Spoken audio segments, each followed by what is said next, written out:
Hi there, I'm Axel, Marketing Manager at UpGuard. I'm excited to tell you about our incidents and news feature today. Today at UpGuard, we closely monitor publicly disclosed data breaches and security incidents that happen all over the world. We collect these findings and publish them in our weekly newsletter to over 20,000 subscribers. The Incidents and News feature is an extension of the service that gives customers a curated newsfeed focused on themselves and their vendors. As you know, security ratings are indicative and provide an excellent leading indicator of a company's security posture. On the other hand, security incidents like detected data leaks are more confirmative. A publicly disclosed data breach confirms that a vendor has security issues that may have exposed you or your customers' data. That's why you must keep an eye out for publicly disclosed breaches that impact your vendors.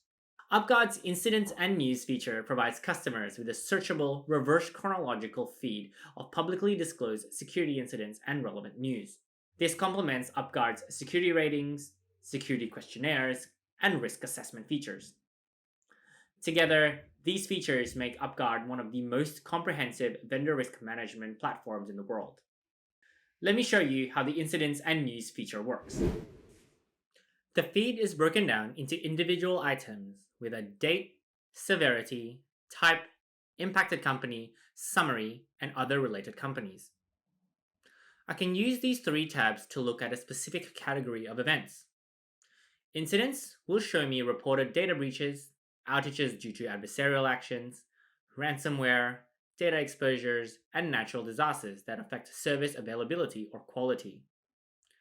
News is more generic and might not be directly security related, like mergers, acquisitions, divestitures, and regulatory action like fines or charges. If I'm concerned with the events that only impact me and my vendors, this might be the most relevant section.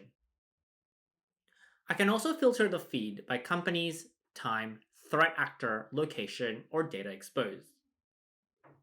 Or I can simply use the search bar to look for events relating to a specific vendor, say Microsoft. Suppose I want more information on a particular event, say this one.